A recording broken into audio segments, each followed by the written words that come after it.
gravação. Se tiver alguém presente contrário à gravação, que se pronuncie nesse momento, tá? Mas, tendo em vista que a defesa é pública, né? A defesa é pública. O Luiz levantou a mão. Espera aí, vamos ver. O que é, Luiz? Fala. Perdão, me desculpe, eu acho que eu cliquei errado aqui, mais uma vez. O Luiz baixou a mão. Então, ele não é contra a gravação, né, Luiz? Já achei que você fosse De contra a forma gravação. alguma. Não. Tá. Então, tá. Então, Jefferson, você pode, por favor, carregar seus slides da defesa? Posso sim. Coloca Tá aparecendo aí já? aparecendo, mas está em full screen? Tá, em full screen. Tá. Então, vamos dar início à apresentação de defesa do exame de qualificação de mestrado do candidato Jefferson Viana Abreu. Jefferson, boa sorte, tá? Obrigado. Espero que você fale tudo super rápido, para não cansar a banca.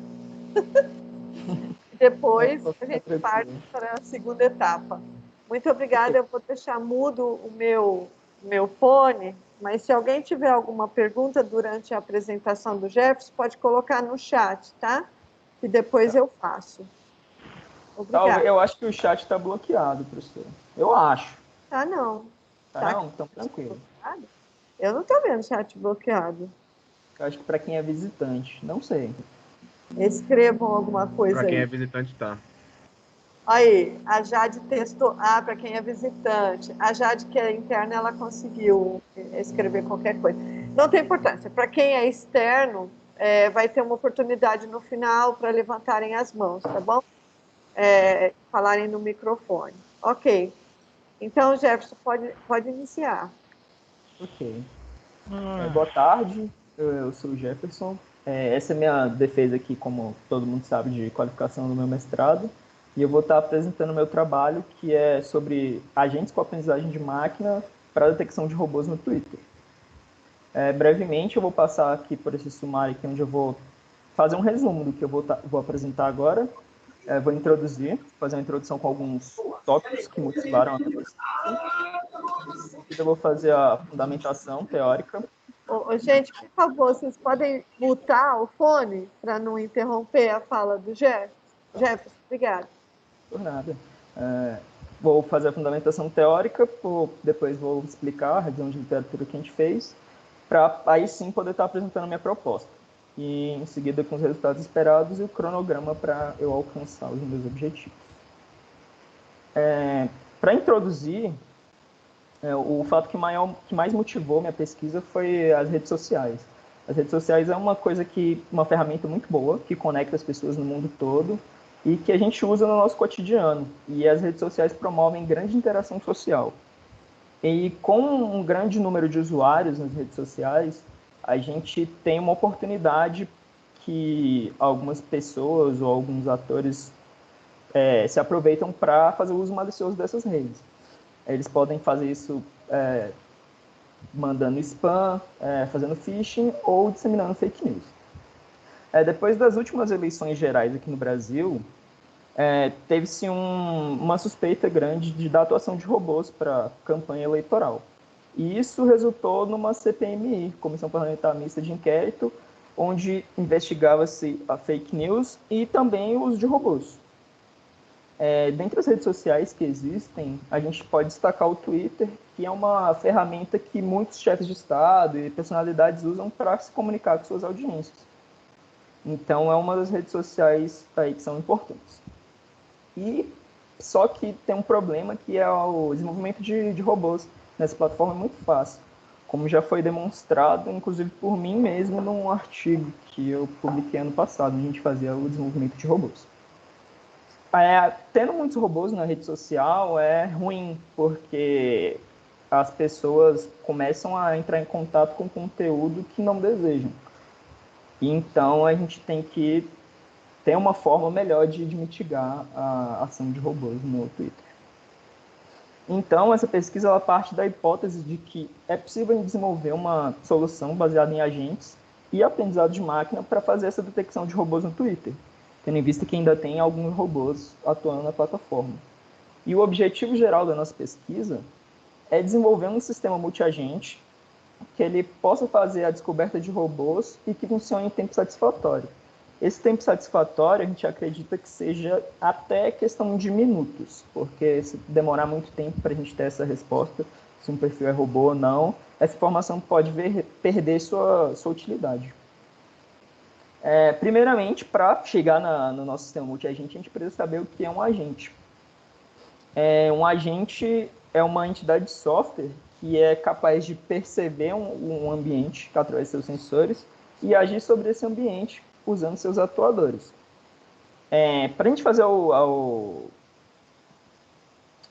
fazer o planejamento da implementação do agente, a gente tem que fazer um pré-projeto que é representado por esse acrônimo PEACE, que significa Performance Measure, Environment, Actuators and Sensors. O que significa isso? O agente ele tem que ter uma medida de performance estabelecida pelo seu projetista, um ambiente, atuadores e sensores. O ambiente que o agente vai agir, ele também tem 6 características básicas para que ele se encaixe, que é ser observável, determinístico, episódico, estático, discreto ou multiagente. Então, qualquer ambiente que você vá modelar dentro qualquer ambiente que seus agentes vão atuar, ele tem que ser caracterizado usando essas 6 propriedades aí. E, por fim, o sistema multiagente é você ter vários agentes interagindo entre si para tentar alcançar o objetivo que maximize sua medida de performance. Eles podem atuar de maneira cooperativa ou competitiva. Com o aprendizado de máquina, existem várias formas de você fazer o aprendizado de máquina. Aprendizado não supervisionado, semi-supervisionado, onde você parte de exemplos rotulados, ou não, parcialmente rotulados ou não rotulados, mas aqui nesse trabalho a gente vai utilizar uma abordagem supervisionada. Ou seja, a gente vai tentar gerar a nossa hipótese a partir de exemplos completamente rotulados. Os algoritmos que a gente vai utilizar são o Random Forest, o SVM e o Naive Bayes. E, além disso, a gente propõe também fazer uma espécie de ensemble learning, ou aprendizagem por agrupamento. Ou seja, juntar vários desses classificadores, fazendo eles votar para a gente, assim, ter um resultado um pouquinho melhor.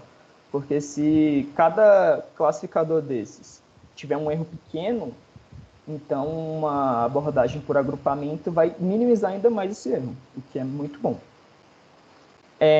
Os dados de os exemplos que a gente tem, como é que eles são representados no computador através de características ou features. E para a gente treinar um classificador, não é interessante que a gente jogue todas as features possíveis lá, porque pode acontecer da gente não conseguir a generalização, porque vai ter muitas características de um determinado exemplo, e o classificador não vai conseguir saber generalizar tão bem. Então, para isso também tem técnicas para a seleção de features, que são divididas em 3 grandes áreas.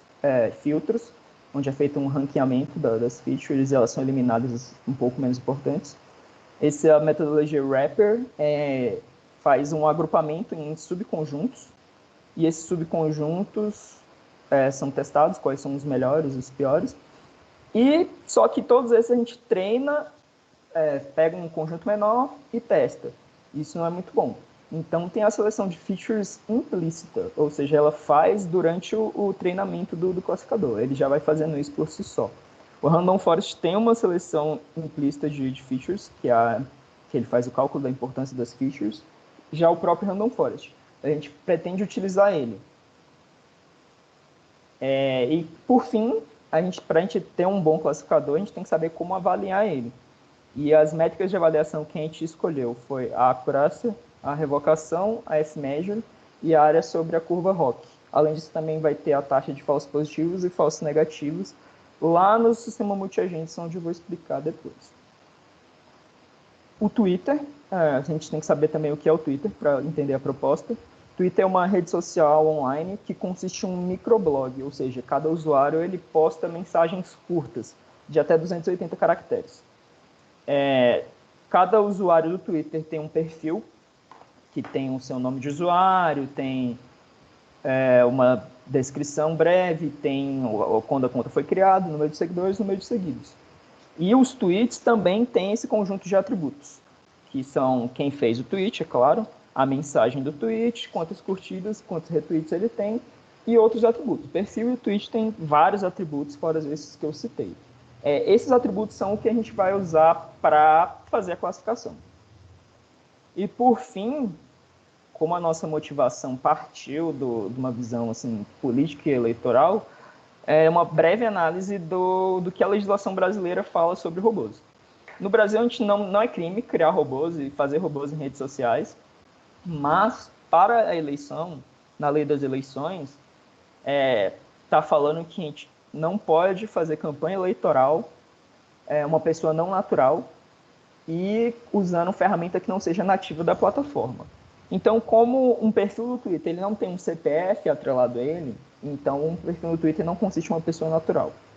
E como o Twitter não tem uma ferramenta própria do Twitter para fazer robôs, então você fazer um impulsionamento da sua campanha no Twitter usando robôs é um crime eleitoral. E baseando na lei das eleições, tem um projeto de lei tramitando no Senado que ele está querendo criminalizar o uso de robôs para manipular o debate político. A nossa revisão de literatura, a gente partiu de um artigo de review, que a gente teve acesso ao pré-print dele, foi publicado em 2019, e ele foi aceito para um periódico agora em 2020, que é do autor chamado Majd Latá. A gente leu todos os artigos que estavam nessa review dele e procurou artigos que foram publicados depois do que ele publicou, do pré-print. A gente encontrou alguns outros artigos e a total de artigos que a gente leu para essa pesquisa foi 22 artigos. Dos 22 artigos, a gente encontrou essa tabela aqui com os artigos mais relacionados à nossa pesquisa. Destaque para esse grupo de pesquisadores do México, que é um artigo mais recente que a gente identificou, que ele fez um teste com vários algoritmos de machine learning diferentes e chegou em um classificador muito bom. E esse foi um trabalho que a gente usou como base para o nosso primeiro experimento. Além disso, a gente tem o trabalho do Fernquist, que também ele fez a detecção de robôs em campanhas eleitorais nas eleições suecas. A gente tem o trabalho do Beijel Nilmes, que ele fez detecção de robôs nas eleições estadunidenses de 2016, e entre outros trabalhos. Só que todos esses fazem a classificação offline de robôs. E a gente tem um detector de robôs, podemos dizer assim, que é uma ferramenta online, que a gente joga o nome de um perfil do Twitter nele, ele faz essa detecção em tempo real, ou muito perto disso, que é o Bot or Not, que é esse artigo que varou 2017. É uma proposta bem interessante você fazer essa detecção em tempo real, e porque se precisa de ter um classificador bem maduro para fazer. Então, por isso eu quis seguir essa abordagem de fazer em tempo real. É um desafio interessante e eu acredito que seja possível fazer. A nossa revisão de literatura tinha 3 questões que guiaram como a gente fez a revisão de literatura. A primeira questão de pesquisa da revisão de literatura foi: quais são as técnicas que tem na literatura para detecção de robôs no Twitter? De acordo com um artigo de review do Majd Latá, a gente tem 3 grandes áreas: abordagens utilizando grafos, abordagens utilizando aprendizado de máquina e abordagens emergentes, que são coisas um pouquinho diferentes do que é feito em machine learning e em grafos. E aí ele engloba nessas abordagens emergentes. A gente vai optar nesse trabalho por seguir a abordagem usando aprendizado de máquina, porque tem com os artigos que a gente leu, e além disso se encaixa mais na expertise dos pesquisadores. A segunda questão de pesquisa foi: quais são os métodos de aprendizado de máquina mais utilizados para fazer a detecção no Twitter? Então, eu li todos os artigos, a gente viu quais foram as metodologias usadas, e plotando o grafo, a gente vê aqui que as 3 mais utilizadas são, de fato, o Random Forest, o SVM e o Naive Bayes. Então, por isso elas foram escolhidas para a nossa abordagem. Por que a gente escolheu as mais populares? Porque é mais fácil de você comparar resultados com o que já tem na literatura, o que é muito bom. por último, quais foram os algoritmos mais acurados utilizando machine learning? Em primeiro lugar, a gente tem o Random Forest, com 98% no artigo de Lee, e também com 96%. Então, ele está em primeiro e em terceiro, porque em terceiro ele empata com a regressão iterativa. E em segundo lugar, a gente tem esses métodos aqui, DenString e StringKM, que eles são treinados com streaming. Então, eles vão recebendo dados e são treinados meio que on the fly. Então, com base na nossa revisão de literatura e nos fundamentos, a gente fez um primeiro experimento. E esse experimento já foi executado, inclusive, e foi desenvolvido um artigo.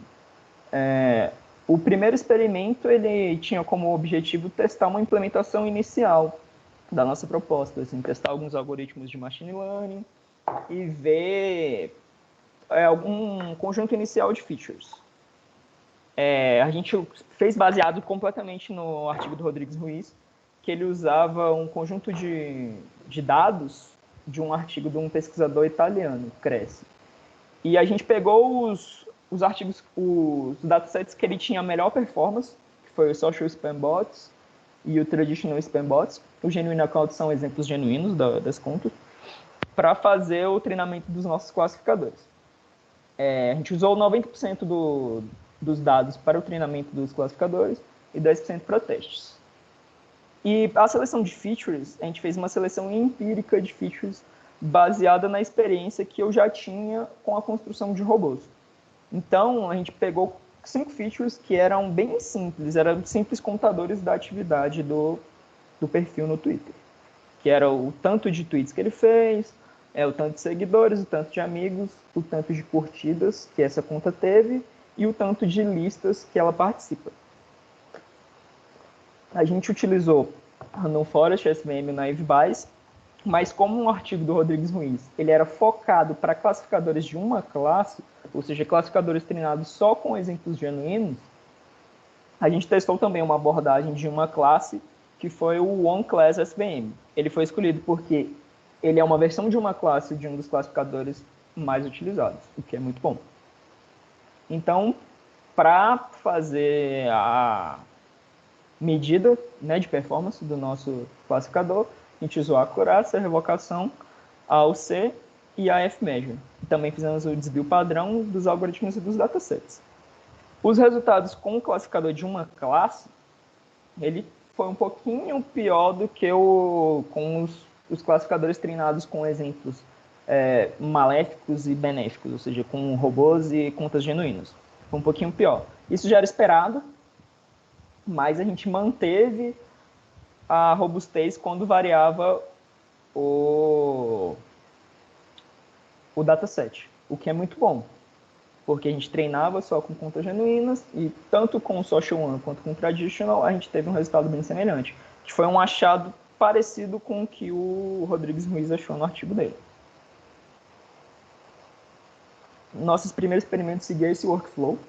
A gente pegava os dois datasets, um dataset de contas genuínas e um dataset de robôs, tirávamos todas as features que a gente não ia utilizar deles, fazia a divisão dos datasets em treino e teste, 90% e 10%, fazíamos a combinação desses datasets, treinamento do classificador, aí com o treinamento do classificador a gente tinha um classificador já treinado, usávamos os 10% para testar o classificador e calculamos as métricas dele.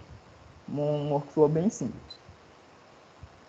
O primeiro resultado que eu tenho para mostrar para vocês é essa tabela, onde a gente faz a comparação entre os nossos classificadores e os classificadores do Rodrigues Ruiz. O Rodrigues Ruiz ele utilizava 14 features no classificador dele, e a gente com 5 teve uma performance bem semelhante com a dele, como a gente pode ver aqui com essa barrinha da média. O desvio padrão dos nossos classificadores ele foi relativamente pequeno, o que significa que a gente tinha um classificador bem homogêneo, ele classificava igualmente bem robôs e não robôs. E outra coisa que a gente pode perceber com esse gráfico é que os nossos algoritmos foram um pouquinho melhores no dataset traditional e o Rodrigues Ruiz foi um pouquinho melhor nos datasets social one dele. Isso acontece porque o dataset Social One ele tinha exemplos de robôs um pouquinho mais sofisticados do que o Traditional. Aí a gente calculou também a acurácia, a revocação e a F-measure dos nossos classificadores, porque o Rodrigues Ruiz ele fez tudo usando só A ou C, então a gente calculou também a acurácia, a revocação e a F-measure do nosso. E o algoritmo Random Forest no Traditional, ele teve uma performance muito boa, 99% de acurácia, 98% de revocação, 99% de F-measure. Foi um resultado bem legal e bem surpreendente, porque a gente usou poucas features. E o Naive Bayes teve um resultado um pouquinho pior não, ele foi bem pior que os outros, mas já era esperado, porque o Naive Bayes é um algoritmo probabilístico, ele pode dar essas diferenças, e tem técnicas para melhorar um pouquinho o desempenho do Naive Bayes. Só que não era o escopo da nossa pesquisa, usar técnicas para melhorar o classificador. A gente queria fazer uma implementação bem simples, só comparando mesmo com o que o Rodrigues Ruiz fez. Então, depois disso, a gente propõe um experimento 2. O que seria esse experimento 2? A gente vai calcular a importância das features do Rodrigues Ruiz e ver se as 5 features que a gente definiu no primeiro experimento, elas são de fato as features mais significativas. Ou seja, melhorar bater um martelo, né, sobre as features e também sobre os algoritmos, que é um dos nossos objetivos secundários. A gente vai usar o dataset, o particionamento do dataset e a validação a mesma do experimento 1 e vamos fazer o cálculo de importância de features do Random Forest, que é expresso através da importância de Gini. Vamos usar só o Random Forest, porque o feature importance é do Random Forest. Vamos fazer o cálculo da acurácia, da revocação, da UC e da F-measure. Também vamos fazer a média de desvio padrão, igualzinho no experimento 1, que esse experimento é mais para validar aquilo que a gente observou no experimento 1. E com o conhecimento obtido nesse experimento 2, a gente vai começar a desenvolver alguns agentes. O coletor de tweets e o agente classificador, que também é um dos nossos objetivos secundários, fazer os agentes. O workflow do segundo experimento vai seguir essa figura aqui, que é bem simples. A gente vai pegar o conjunto completo de features, vamos calcular o feature importance. Se as nossas features estiverem entre as features mais importantes, a gente tem o nosso conjunto que a gente definiu no experimento 1, já é o conjunto final. A gente tem mais uma evidência disso. Se não, a gente vai analisar o que deu lá nas features mais importantes, vamos ver se a gente pode aumentar o nosso conjunto, o que a gente pode melhorar.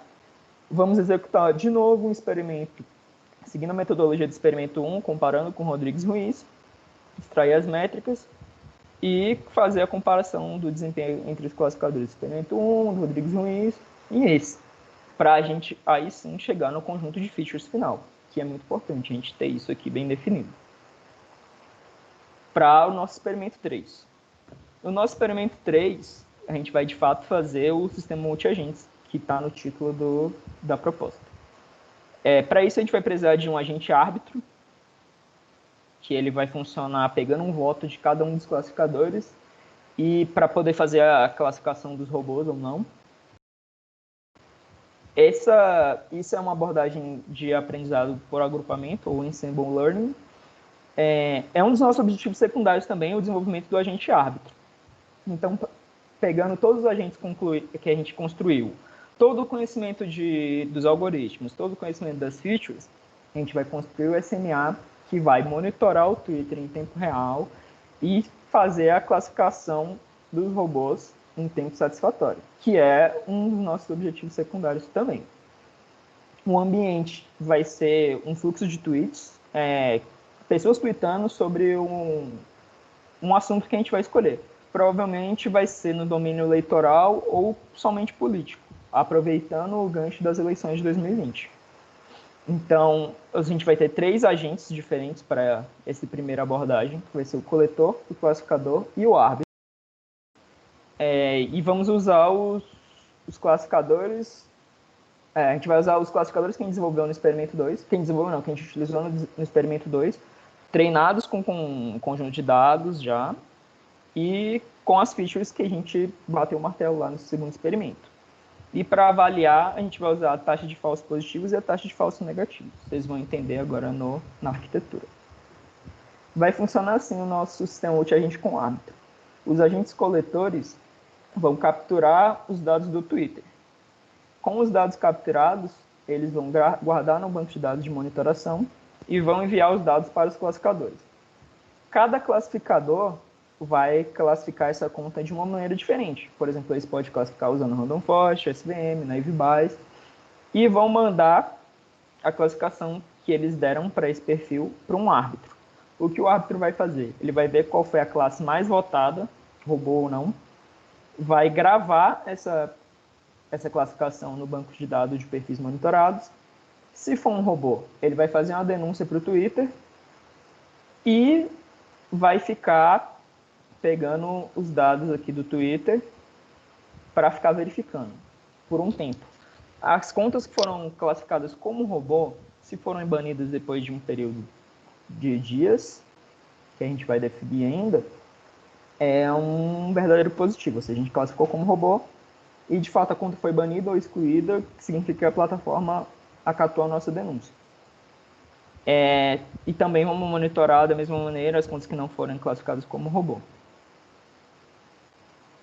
E daí vamos seguir para um experimento 4, onde a gente vai melhorar um pouquinho mais esse sistema multiagentes. A gente vai evoluir o agente árbitro e vai transformar ele em um coordenador, que em vez de a gente pegar e mandar o mesmo perfil para todos os classificadores, a gente vai fazer um pré-processamento com o coordenador e vamos mandar somente para o classificador que tenha uma melhor performance para aquele cenário. Isso aí vai ser uma abordagem bem melhor, a gente precisa ter todos os experimentos anteriores para poder chegar nisso, para a gente poder compreender melhor com o que está lidando. E isso vai ser melhor porque não vamos gastar poder computacional com classificadores que não vão ter o melhor resultado. E, além disso, esse agente coordenador ele é um pouco mais inteligente que o árbitro, porque ele vai ter que raciocinar qual que é o classificador melhor, vai ter que fazer a classificação, tomar decisões. Então, ele, de fato, vai ser um agente inteligente. A gente vai definir o nosso novo SMA e vai implementar ele também. O ambiente é o mesmo do terceiro experimento, só que agora os agentes que a gente vai ter é o coletor, o classificador e o coordenador. Vamos usar os classificadores de AM e as features do experimento 2, e a métrica de avaliação vai ser a mesma do terceiro experimento também. A arquitetura do quarto experimento vai ser diferente do terceiro, né? A gente tem aqui as camadas, onde a gente vai fazer a captura de dados aqui na primeira camada. O coletor também vai gravar os dados nos perfis monitorados, só que agora ele manda direto para o coordenador. O coordenador ele vai fazer a pré-classificação e vai mandar somente para o classificador que faz a melhor classificação para esse domínio em específico, para esse tipo de perfil em específico. E aí eles vão fazer sua classificação, mandar para o banco de dados, e o coordenador também vai ser responsável por fazer aquela monitoração para ver se as contas classificadas como robôs foram de fato banidas, que é a nossa métrica de avaliação do SMA. Os resultados esperados para a minha pesquisa de mestrado é alcançar os objetivos gerais específicos, ter um SMA capaz de rodar em tempo real, encontrar robôs em tempo real no Twitter. Os experimentos 1 e 2, a gente tem como objetivo ter uma melhor visão assim, do que a gente está fazendo, quais são as melhores features, quais são os melhores algoritmos. Experimento 3 é usar os conhecimentos dos experimentos 1 e 2 e ter uma primeira solução um pouco mais simples, mas que funciona também no ambiente em tempo real. E o objetivo do experimento 4 seria, o resultado esperado do experimento 4 seria ter essa solução com um coordenador mais inteligente, com pré-processamento e fazendo a decisão, né, de qual é o melhor classificador para um determinado tipo de perfil. Além disso, a gente pretende fazer a comparação com o estado da arte de todos os experimentos para poder validar a proposta e mostrar que os nossos resultados são sólidos de fato. O cronograma que a gente está seguindo, né, para alcançar esses objetivos Eu entrei em 2019 como aluno especial, fiz 6 créditos. 19/2 eu fiz 4 créditos e apresentei um artigo no WPOS, que foi aquele experimento lá de construção de robôs, que era um resultado que eu já tinha da minha graduação, e comecei a fazer a elaboração da proposta. O resultado da minha proficiência em inglês saiu no 2020, no verão. E nesse semestre que eu fiz muita coisa, mas também porque é o semestre sem fim da pandemia, né? Eu estou fazendo aqui 8 créditos, terminei minha revisão de literatura, fiz a escrita do exame de qualificação, estou fazendo o experimento 1, vou fazer o experimento 2, fiz a submissão de um artigo contendo o experimento 1, vou apresentar um artigo no WPOS, que também já foi submetido, contendo um pouco dos resultados do experimento 1, e vamos começar também, ainda nesse semestre, fazer a implementação da arquitetura. Semestre que vem eu vou fazer aqui 6 créditos, vou começar a fazer o experimento 3, fechar o experimento 3, fazer uma escrita de um artigo também com os resultados do experimento 3, para no último a gente ter a nossa solução final com o coordenador e escrever um terceiro artigo aqui com os resultados dele, fazer a monografia e fazer a defesa da dissertação. Aqui tem as minhas contribuições acadêmicas. Ano passado eu apresentei esse artigo aqui em Portugal, que eu fazia o desenvolvimento interativo do robô para envio de phishing no Twitter. Apresentei ele no WPOS também, se não me engano. Esse artigo ele foi aceito como short paper, então a gente pegou uma versão completa dele, colocou em inglês e disponibilizamos no Archivix para ficar mais fácil, né, de outras pessoas lerem ele, referenciarem. E a notícia boa, ontem a gente recebeu um aceite nessa conferência internacional aqui, Qualis B1. O Age 5 Index dela, acho que é 13. A gente teve o aceite ontem, estou muito feliz por causa disso. Que é o nosso experimento 1. Então, os resultados que a gente mostrou no experimento 1, a gente conseguiu uma publicação em conferência, que é bem legal. E é isso. Estou aberto para perguntas aí. Muito obrigado, Jefferson, pela sua apresentação. Vamos passar a segunda fase, então. Você levou 30 minutos exatos, pelas minhas contas. Vamos passar a segunda etapa do exame de qualificação, que seria a arguição da banca, comentários, sugestões. Isso, deixa eu botar a notícia aqui para eu ver a carinha de vocês. Pode. O Luiz está sem câmera. Enfim, eu vou passar a palavra primeiro para o professor Luiz Faina. Agora ele está aparecendo. Porque o professor Gondim tem trabalhado com a gente nessa parte de segurança, né? Então, acho que ele concorda que o professor Luiz é mais externo do que a externalidade do professor Gondim nesse momento. Então, vamos passar a palavra para o professor Luiz. Obrigado, eu gostaria de agradecer imensamente o aceite dos examinadores e participar da banca. Eu sei que está todo mundo super atribulado, com muitas coisas para fazer, mas é importante a participação de vocês, tá? Muito obrigado pela participação. E, professor Luiz, sinta-se à vontade de o candidato da melhor forma que achar. Tá, Joé. Primeiro, eu queria agradecer o convite, né? Fico feliz. Acho que é a primeira banca que eu participo de alunos da Célia e do Gondim, então, obrigado pelo convite, pessoal. Fiquei feliz em saber também que a dissertação, o tema, né, principal é aprendizado de máquina, e engloba também, né, a parte de, eu diria que é um estudo de caso, né, detecção de robôs no Twitter, né. Achei o tema bem interessante, é desafiador, né, porque envolve, eu diria que envolve algumas áreas, né,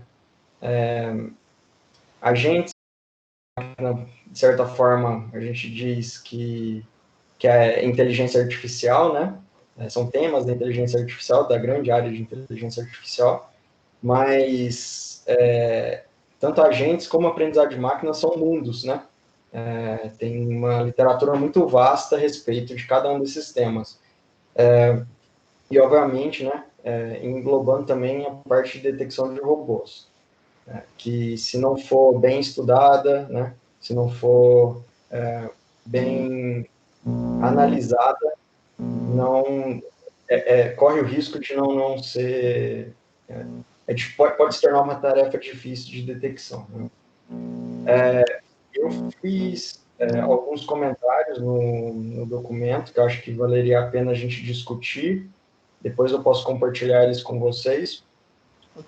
Eu vou, a princípio, eu acredito que talvez valeria a pena, dado que é uma qualificação, né, eu passar pelos pontos principais e aí depois eu compartilho esse documento com vocês, aí vocês podem olhar alguns comentários mais específicos, tá? Ótimo, ótimo assim. Perfeito, tá. Bom, eu tô com um documento que eu recebi aqui do Jefferson e da Célia, né? Eu talvez acho que valeria a pena eu ir ponto por ponto, né? Dos principais. E Jefferson, assim, eu tenho algumas perguntas, né? Para esclarecer algumas dúvidas que eu tive, né?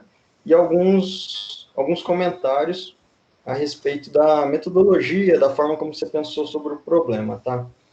Na introdução, na página 3, né? Quando eu comecei a ler sobre a descrição do problema, né? Logo na introdução, eu esperava que ela fosse me elencar, né? O problema propriamente dito, né? E aí o que aconteceu foi que ela me elencou alguns trabalhos da literatura e possíveis soluções, né? Na introdução, normalmente, né? O que a gente espera é que você motive a respeito do problema e das possíveis soluções para o leitor, né? E aí, nessa parte aqui do problema, o que, na verdade, você mostrou é que tem pessoal trabalhando em possíveis soluções. Eu até entendo, né? Mas eu acho que valeria a pena depois um carinho maior aqui principalmente na introdução, né? A respeito de especificar para o leitor que isso é realmente um problema, tá? Que detectar robôs no Twitter, né? Uma tarefa, pode ser uma tarefa difícil, complexa, né? E que pode exigir tarefas de, inclusive, aprendizado de máquina, por exemplo, como soluções, tá?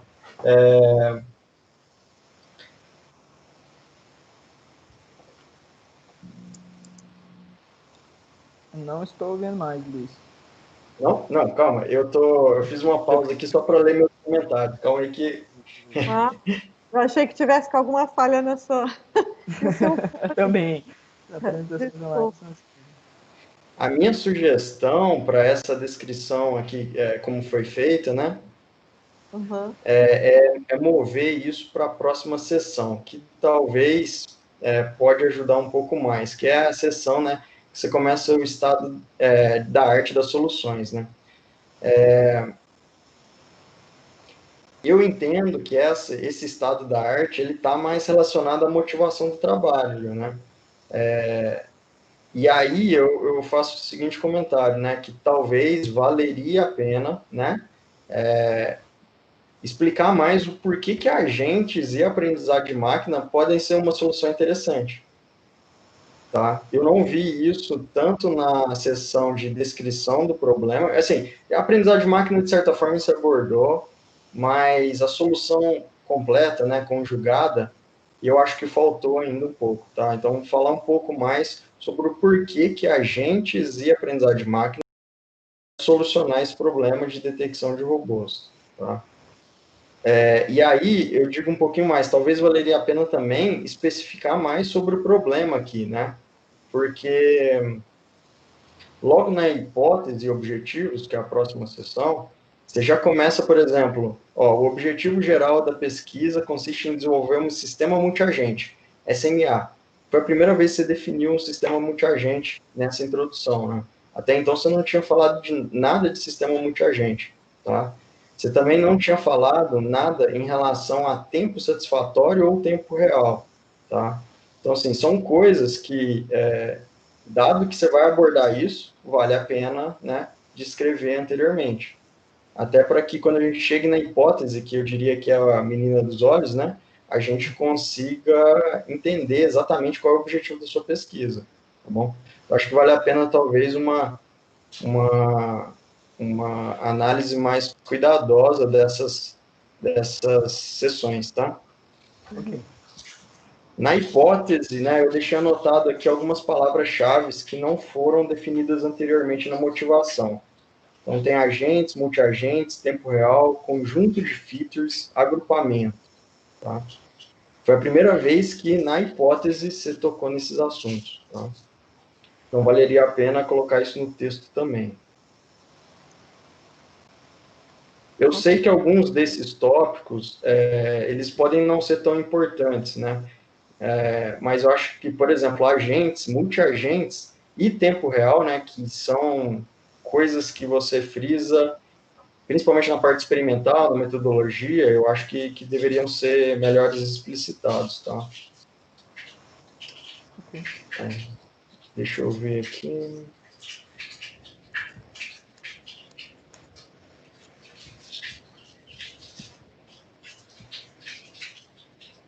Tá, nessa introdução, acho que nesse final, como eu disse, valeria a pena depois você descrever melhor qual que é, né, o estudo de caso, né, que seria a detecção de robôs. Eu entendo que é mais que um estudo de caso, né, ela faz, ela faz parte da sua dissertação, portanto, acho que valeria a pena entrar em mais detalhes a respeito de que tipo de problema você está tratando, né, o quão importante é solucionar esse problema, e linkar isso com os seus objetivos, né, com as suas hipóteses e objetivos.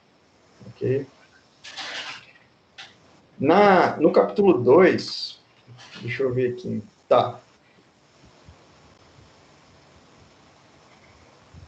Minha opinião pessoal, isso aí pode variar de orientador para orientador, tá?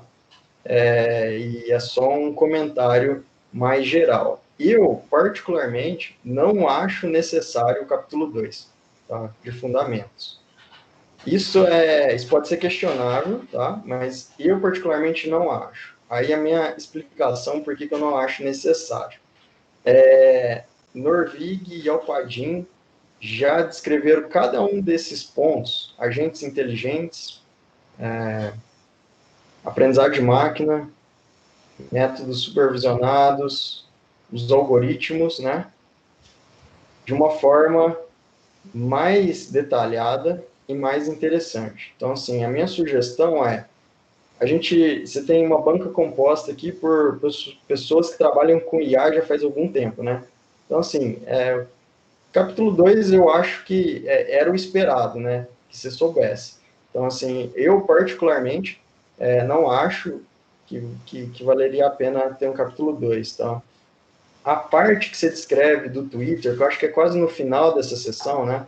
E a parte que você descreve sobre a legislação brasileira, essa talvez valeria a pena, tá? Se ela for, de certa forma, útil, né? Por que eu falo isso? Porque a sessão, principalmente a sessão de legislação, perdão, ela, eu não vi muita conexão, né, com o problema em si, né? Você não vai abordar nenhum dos pontos levantados por essa lei, a princípio. Você vai detectar robôs, eu entendo, né? Mas, a princípio, o que você está mostrando aqui é que robôs são ilegais, a princípio, no Brasil, né? Então, assim, eu acho que isso aqui pode até fazer parte da descrição da base, tá? Da base de dados Twitter, o porquê que o problema é relevante, mas eu achei que ficou um pouco jogado aqui na fundamentação teórica, a princípio. Bom, esses são os meus comentários da... Deixa eu confirmar se não é só isso mesmo.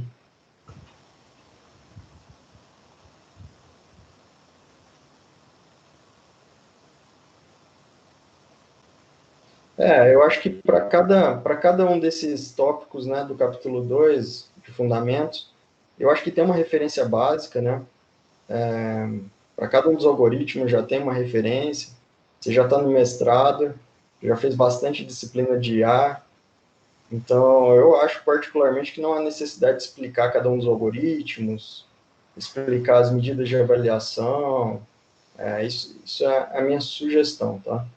Aí vocês depois podem avaliar se isso é útil ou não, se vale a pena manter ou não, tá?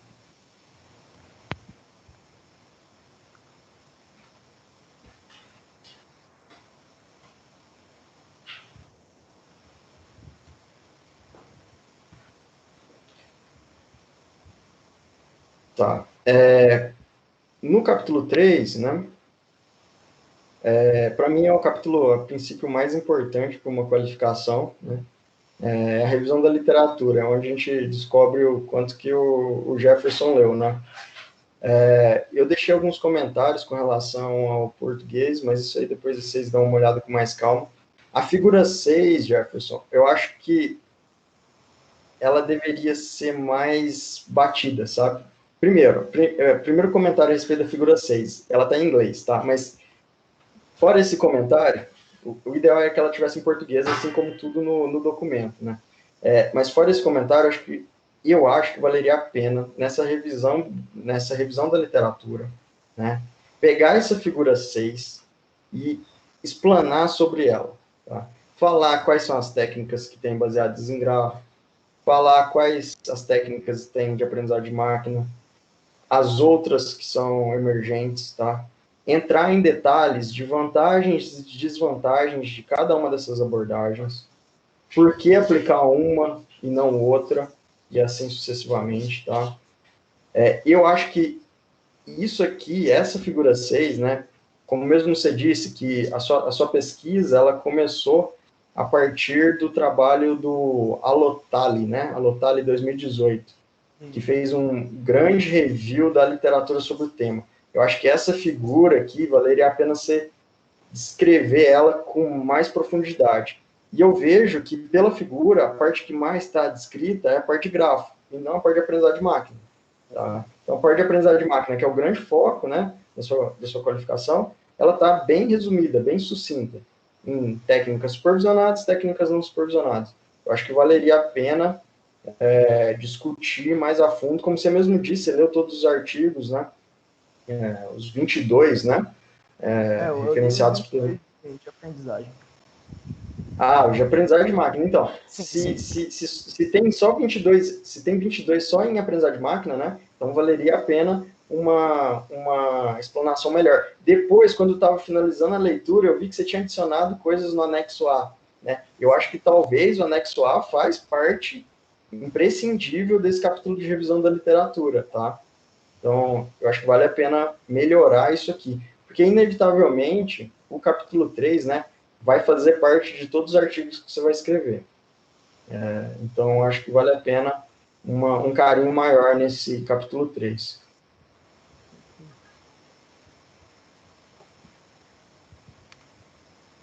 Tá.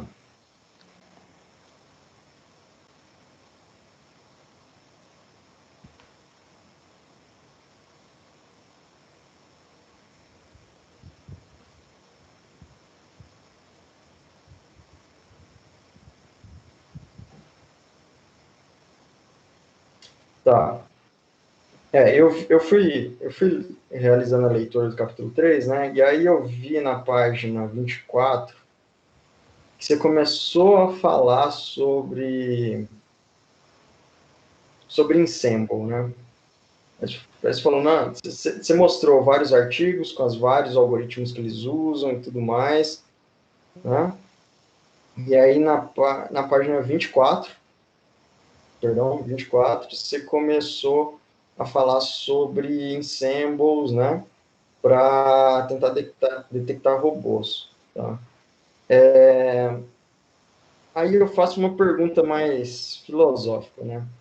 Logo no primeiro parágrafo da página 24, você mostra, né, que os resultados de alguns dessas técnicas, né, chegaram a 0,976 de revocação e o segundo maior valor chegou a 0,972, né? E aí nos outros trabalhos você fala que esses valores foram também bem próximos, né? Alguns trabalhos com valores um pouco menos, 88 de revocação, mas ao C em torno ali de 0,9, né? Bem alto. Aí eu pergunto para você, você não acha que, de certa forma, esse problema já está parcialmente resolvido com desempenhos tão altos? Então, um dos grandes problemas que a gente tem no machine learning é a generalização, assim. Por exemplo, o próprio algoritmo do Rodrigues Ruiz, eu consigo citar ele. Ele tem AUCs bastante grandes, mas são para aqueles datasets em específico. Então, eu acho que com exemplos pertencentes àqueles datasets, sim, tá parcialmente resolvido. Mas quando tu vai usando o Twitter, você vai vendo que tem bastante robô ali ainda. Então, eu acho que, assim, não no geral, ainda não está perto de ser resolvido. Mas, assim, tratando assim com a data que são offline, com um dataset específico, a gente consegue performance boa. Tá, entendi. Então, seu ponto principal é de que nessas bases controladas esse desempenho já é suficiente, mas quando a gente vai para o mundo real, a coisa não necessariamente sai como esperado. É isso, né? Isso. Tá, entendi. Legal. Faz sentido. Faz sentido. Legal. Baseado nisso, né? Baseado nesses valores, né? Essa base que por exemplo, o Ruiz utilizou é a mesma que você está utilizando ou não? Sim. É só a metodologia. Ah, você está usando a mesma base. Uma base, mesma metodologia. É isso? Isso. A base é de um artigo do Cresce lá, e tem vários datasets. A gente escolheu os que ele tinha maior performance para poder fazer a comparação. Ele, inclusive, testou outros. Isso no experimento 1, né? Isso, no experimento 1. O que foi realizado. Mas não necessariamente nos próximos, Luiz. Sim, de fato. Perfeito. Legal. Tá. E aí você volta a tocar em tempo real. Aí, nessa mesma página 24, no parágrafo seguinte, você começa a falar sobre tempo real. Aí eu tenho outra pergunta. O que é tempo real para você? Então, o tempo real foi uma coisa que a gente já estava prevendo, assim, que é uma coisa meio difícil da gente definir. Porque nunca vai ser tempo real. A gente tem a latência da consulta API, tem várias coisas. Então, por isso que a gente trocou um pouco para o tal do tempo satisfatório. A gente acha que se demorar, tipo, horas para decidir se é um robô ou não, às vezes não é tão útil. Então, seria, assim, em questão de até minutos. Você conseguir detectar um robô em minutos. Tá. Então significa em minutos depois que o robô foi criado ou em minutos depois que ele foi de alguma forma capturado na sua base? Depois que ele foi, de alguma forma, capturado na minha base. A gente registrou um tweet dele. A gente viu, o tweet é sobre o domínio de aplicação que a gente quer. A gente vai pegar e vai fazer a classificação. E aí seria em minutos a partir desse momento. Mas não necessariamente minutos. Assim, o mais próximo que a gente conseguir do tempo real mesmo, seria interessante. Tá. Porque isso pode gerar desconforto em algumas etapas do seu trabalho. Perceba o seguinte: imagina que um robô foi criado nesse exato momento, né? Sim. Se ele foi criado nesse exato momento, eu posso entender que esse tempo real a partir do momento que ele foi criado, ele vai ser detectado numa janela de X milissegundos, segundos, ou minutos, ou horas, ok? Ok. E ele pode ser detectado, exatamente como você falou, depois que essa base foi adquirida, mas isso pode demorar dias, né? Dependendo do problema. Pode ser que esse Twitter foi mapeado depois de horas, várias horas, ou seja, nesse meio tempo o robô está ativo, está funcionando, está disparando um monte de fake news, né? Concordo. Então eu acho que valeria a pena gastar um tempo avaliando, né, se existe alguma contribuição realmente nessa questão de tempo real, porque a princípio o que eu vejo é que esse tempo seu, né, esse tempo de resposta está diretamente relacionado à resposta dos algoritmos, né, à predição dos algoritmos, e não necessariamente alguma estratégia experimental ou tecnológica que você está utilizando para que a predição seja realmente em tempo real, certo? Dos algoritmos e também do que a gente vai usar para tentar fazer a filtragem. Se a gente conseguir um conjunto de palavras-chave que traga, os robôs estão ativamente falando sobre aquilo, isso também influencia. Ah, tá. Então, peraí. Então, são duas coisas. Uma coisa são a definição das palavras, certo? Certo. A outra coisa é treinar o modelo, avaliar e depois utilizar, certo? E fazer a predição. Tá, A então gente vai acho que pegar vai escolher um tema, por exemplo, eleições. A gente vai ver todo mundo que está tweetando sobre eleições. Aí tem umas limitaçõezinhas da API do Twitter, por exemplo, se você não paga, ela não garante que vai vir em todos os tweets para você. Mas, assim, no mundo ideal, a gente vai pegar todo mundo que está tweetando sobre eleições e aí a gente vai pensando, cada um que vai escrevendo. Alguém tweetou sobre eleições, a gente pega, classifica, vê se é robô ou não, e aí, se for robô, faz uma denúncia para o Twitter. Tá, ok. Então acho que vale a pena você revisitar o trabalho, né, com calma e avaliar o que é esse tempo real, né, e fazer algumas definições, caso você ache que é relevante, fazer algumas definições a respeito disso. Porque eu acho que existem contribuições diferentes nessa questão do tempo real, tá? E eu acho, a princípio, que no seu trabalho, eu ainda não vejo esse tempo real como eu acho que o apelo tem bastante relação no seguinte, que é, estamos detectando robôs, né? Mas você não tem nenhuma garantia de quantos tweets aquele robô já fez ou em quanto tempo você vai detectar, certo? Se não tem essa garantia, eu não vejo que existe alguma aplicação desse tempo real nesse cenário de predição. Tá? Acho que vale a pena depois gastar um tempo nisso. Ok? Ok. Tá. Nesse último parágrafo da 24, antes de começar as respostas às questões de pesquisa, você começa a falar sobre multiagente em Ensemble Learning. Aí você voltou a falar sobre multiagente. Acho que falta ainda, né, elencar quais trabalhos usam multiagente, por que multiagente pode ser interessante, né? Primeiro, elencar os trabalhos que usam multiagente. Se eles não existem, por que eles podem ser interessantes e aonde eles podem serem utilizados. Você fez uma explanação a respeito disso na experimentação, certo? Mas valeria a pena, baseado na literatura, justificar a importância de multiagente, tá? Okay. Com relação a multiagente, acho que é isso. Com relação a Ensemble Learning, eu tenho mais comentários. Essa parte, né, não tinha sido muito discutida até então. Se não me engano, inclusive, ela não entra como uma palavra-chave das hipóteses. Deixa eu ver aqui. Não, ela não entra. Oi. Ô, Luiz, só um minutinho.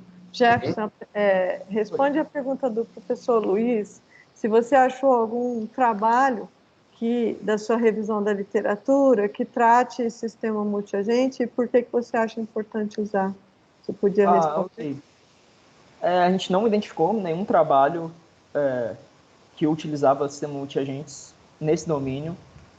Inclusive, a gente achou alguns falando sobre Twitter, mas nada voltado para a detecção de robôs. E eu acho interessante utilizar os sistemas multiagentes justamente por isso, pela capacidade que os agentes teriam de poder raciocinar e ver ali, conforme a atividade das contas no Twitter e decidindo qual que é robô ou não é. Eu acho que seria interessante por causa disso. Perfeito, Jefferson. Então, é isso que eu acho que valeria a pena estar aqui explicitado por meio da literatura. Acho que valeria a pena você pegar as referências principais de multiagente. Não tem problema a gente não ter artigo de multiagente para detecção de robô. Tá? o ideal é que a gente consiga justificar a importância de multiagente. Eu consegui perceber essa importância quando eu estava lendo a parte experimental, entende? E esse texto aqui da revisão, você vai utilizar ele diversas vezes em alguns artigos, né? Você vai escrever. Então, valeria a pena, a partir do experimento 3, multiagente vai ser a parte principal. A aprendizagem de máquina vai ser, vamos dizer assim, ator secundário na parte experimental. Obviamente ele é importante, mas ele vai ser ator secundário. Então, assim, acho que valeria a pena pegar mais a fundo aqui em tópicos relacionados a multiagentes, né? Falar, ó, por que multiagente pode ser interessante para esse problema, né?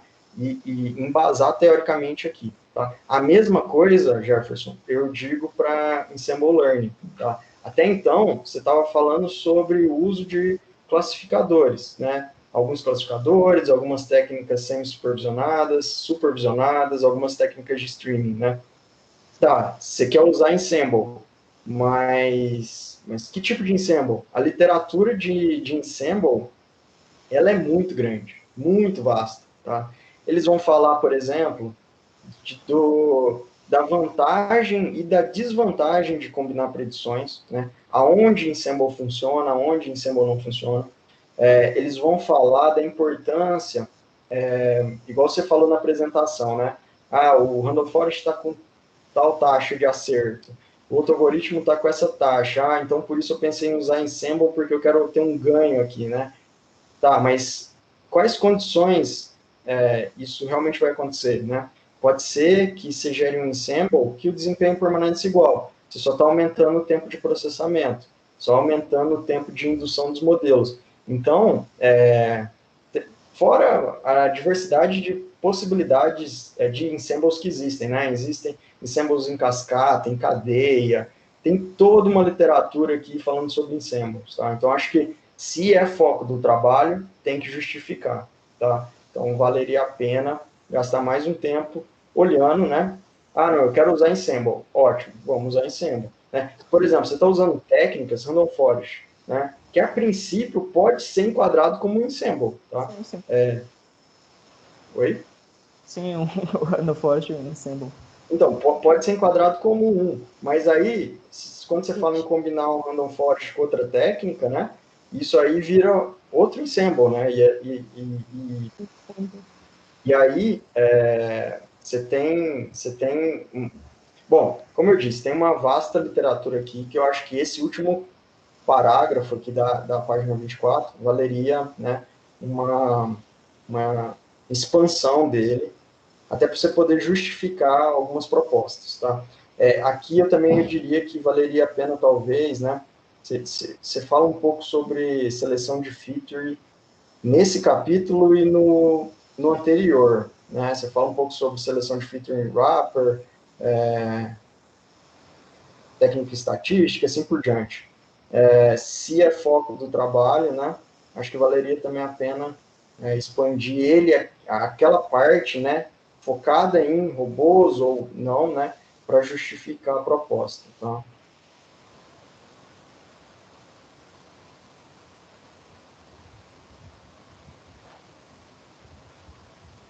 Tá.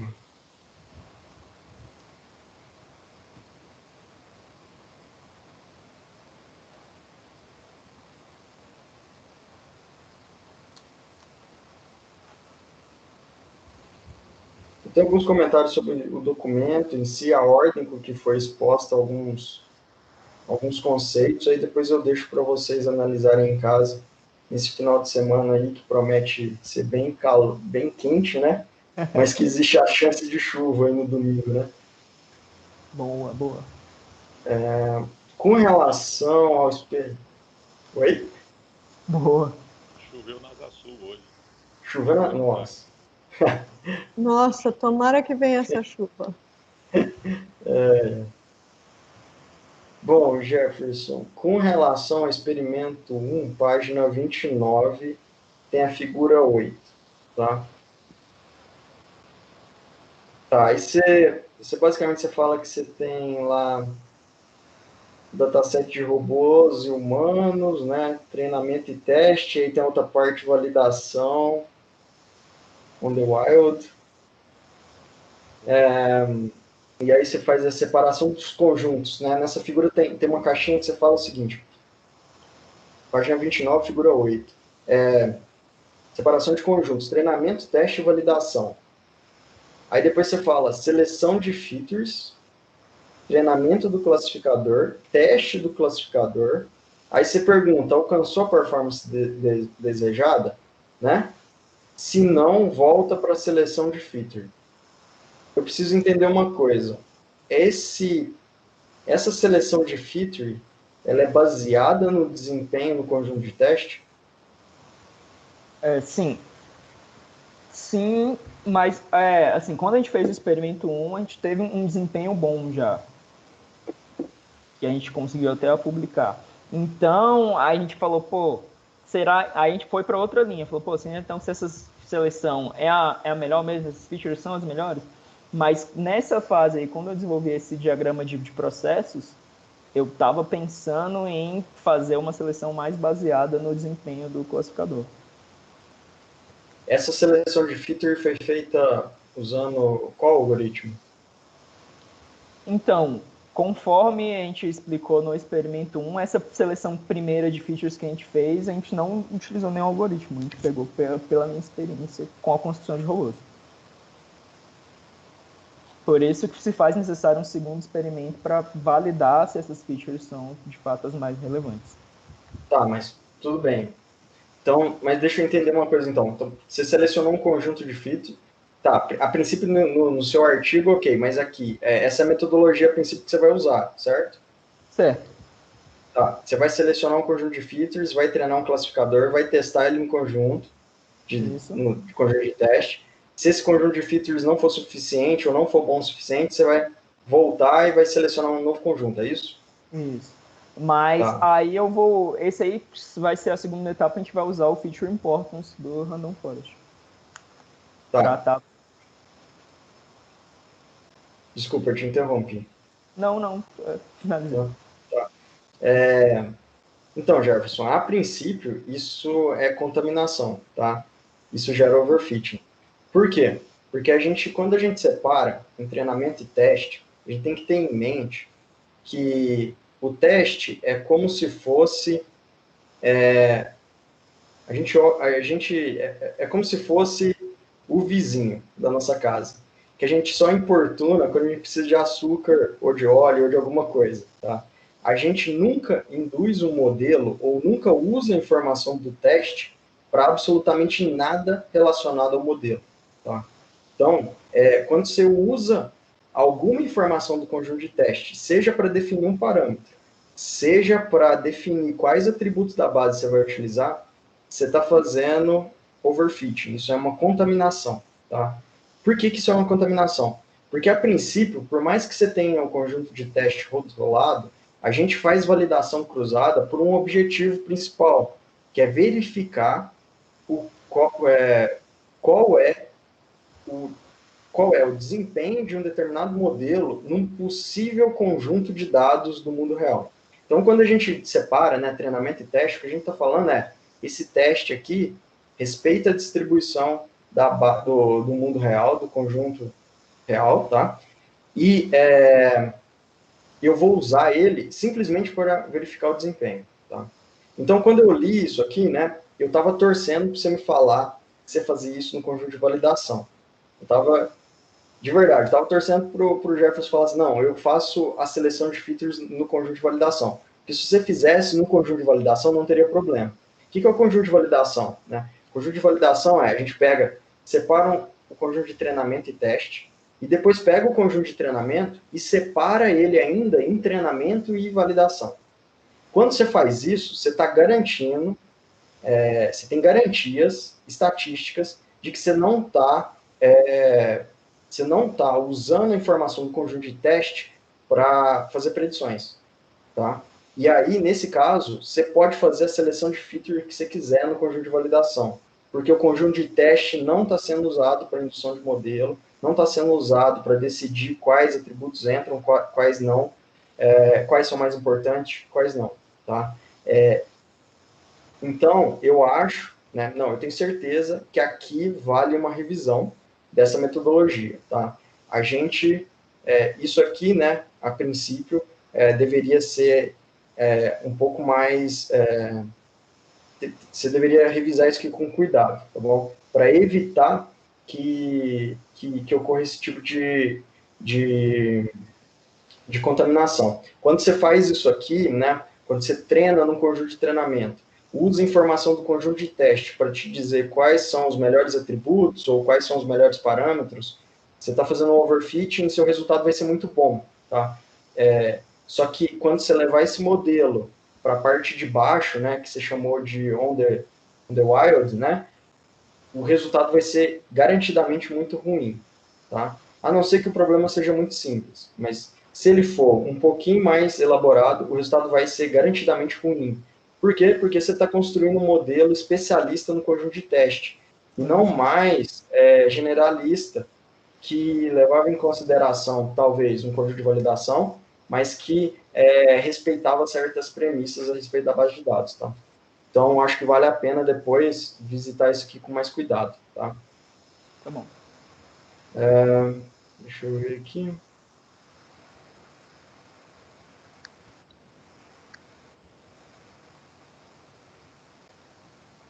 Tá, eu dei uma olhada no trabalho do Rodrigues Ruiz. Eu fui lá ler para ver se ele fazia a mesma coisa, tá? E eu vi que ele não, ele separa em treinamento e teste, mas ele não usa o conjunto de teste para fazer adaptações do conjunto de treinamento do modelo, tá? Então, pelo jeito, pelo que eu li do Rodrigues Ruiz, a princípio, pelo menos eu li esse trabalho de 2020, né, que saiu numa revista. E ele não faz essa contaminação, tá? Tá. Ô Jefferson, só um adendo. Esse experimento 1 que ele está olhando, que o professor Luiz está olhando, o diagrama de fluxo do processo, você não fez seleção de filters aqui. Você veio com as suas filters e as selecionadas da sua experimentação da graduação, certo? Certo, correto. Você não fez essa seleção de filters, nem no Não. de treinamento, nem no conjunto de teste. Não fiz. Então, eu acho que o que o professor Luiz está falando está correto, obviamente, mas não é o que você fez aqui. Não, no experimento 1 a gente fez com as features que a gente achavam corretas, com base na minha experiência, e aí por isso que eu propus um segundo experimento, para a gente poder validar se esse conjunto era de fato Exatamente. Só que no segundo experimento, que é a figura 9, não está claro realmente de onde vem essas filters. Sim, concordo. E aí, o embasamento que vem da figura 9, que é o experimento 2, subentende-se que é do 1, porque é o que você escreveu no texto. Só que no experimento 1, você não fez validação de filtros. É isso que eu quero deixar claro. Então, você não fez essa contaminação, por enquanto não houve. Obviamente, não pode haver no experimento 2, que é o que você vai fazer, a seleção de filtros, né? Concordo. Perfeito. Ok. Só um adendo, tá? Desculpa. Não, sem problema. Então, acho que valeria a pena só uma adaptação da figura 8, né?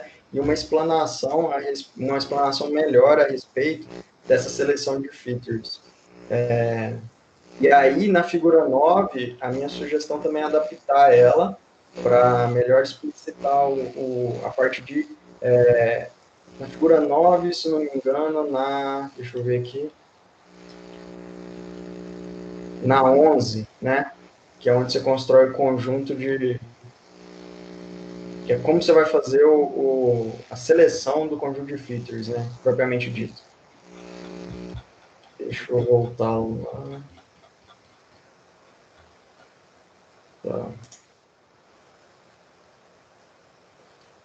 Tá. Aí eu tinha uma dúvida, né? Na página 30, no item seleção de features. Jefferson, eu tenho uma dúvida. Você falou que você usa uma API do Twitter, né? Você coleta várias amostras e tal. E tá. Uma pergunta, será que isso aí é para você pensar depois, verificar se vale a pena ou não? Mas eu imagino que você deve ter um limite máximo de consultas, né, por dia, provavelmente, né? Mas talvez, isso é só uma sugestão, assim, aí depois vocês avaliam se faz sentido ou não. se isso compensa gerar um trabalho paralelo ou não. Mas será que não valeria a pena, talvez, considerar, né, já que está todo mundo tentando detectar robôs, por que não tentar detectar robôs, igual você sugeriu, de forma mais rápida do que o pessoal faz? Por exemplo, um robô foi criado nesse exato momento, né? A partir da criação dele, ele começou a tweetar ou retweetar várias fake news, né? Será que não valeria a pena construir um classificador, ou uma técnica de AM, ou uma técnica baseada em agentes que fosse rápida o suficiente para, em menor tempo possível, detectar esses robôs? Talvez isso agregasse de alguma forma, né, alguma contribuição relevante, né? Como você mesmo disse, a taxa de acerto, a princípio, nessas bases controladas é alta, né? Talvez valeria a pena tentar forçar um pouco mais, né? Construir sistemas, como você mesmo disse, mais reais, né? Menos virtuais e mais reais, né? E tentar detectar esses robôs rapidamente. E aí eu entro com um segundo comentário em cima disso. Talvez as features, né? Você consiga avaliar se essas features que você selecionou a princípio manualmente, né? Que você já tem um background, se essas features continuam funcionando, ou se você precisa de outras features, né? Acho que isso, se é uma sugestão minha, pode não fazer muito sentido, ou pode, mas acho que valeria a pena, talvez, tentar um trabalho depois, se não for muito custoso, né? Verificando essas coisas também, tá bom? Eu acho que vale a pena, sim, mas a gente esbarra em nenhuma limitação. É saber o momento que a conta foi criada. Porque sem ela ter atividade, você não tem como eu capturar ela pela metodologia que eu propus. Eu até li um Tá. artigo que ele pegava... porque quando você gera uma conta no Twitter, ele tem um ID que é baseado no timestamp de quando essa conta foi criada. Então ele pegava uma janela desses timestamps, baixava todas as contas e verificava o padrão entre essas contas. Aí daria para fazer algo nesse sentido, tipo meio que adivinhar quando o robô foi criado. Mas a gente tem essa limitação de saber o momento que a conta do Twitter foi criada. Mas é uma boa sugestão, sim. Tá. Talvez, então, remover a parte de tempo, né? E talvez considerar o número de tweets que ela já fez, né? Porque pode ser que o número seja mais importante do que... Pode ser que você tenha dois robôs, né? Um que tweeta uma vez por dia e tem um que tweeta, sei lá, 100, 200 por dia, né? É mais interessante pegar o robô que tweeta mais fake news do que aquele que tweeta poucas vezes, né? Talvez. Então, acho que valeria a pena, talvez, separar o estudo de caso em subseções, né? Avaliar ele em determinados cenários. Eu acho que isso agregaria bastante no trabalho, tá? Isso é uma opinião pessoal minha. Pode ser que outros discordem, mas eu acho que valeria a pena, e acho que quando você pega o problema, né, e destrincha ele em outros níveis como esse, eu acho que agrega bastante para a ferramenta, ou até mesmo para a proposta que você está fazendo. Tá? Assim, na solução proposta, inclusive, se o robô ele tweetar mais durante o dia, ele vai ter uma chance maior dele ser amostrado pela nossa ferramenta. Uhum. Mas Legal, legal. eu vou analisar aí uma maneira aí de tentar realizar a sua sugestão. Legal. Eu acho uma sugestão muito boa, Luiz, para dizer a verdade, principalmente considerando alguns domínios de, Uhum. de, de fake news. Porque a gente sabe que quando chega época de eleição ou coisas que trazem muita discórdia ou disputa de poder, isso daí faz com que a criação desses robôs sejam mais frequentes do que uma fase normal. Então a gente pode realmente atacar, como você está dizendo, destrinchar a temporalidade com a frequência e avaliar esses aspectos em estudos de casos diferentes.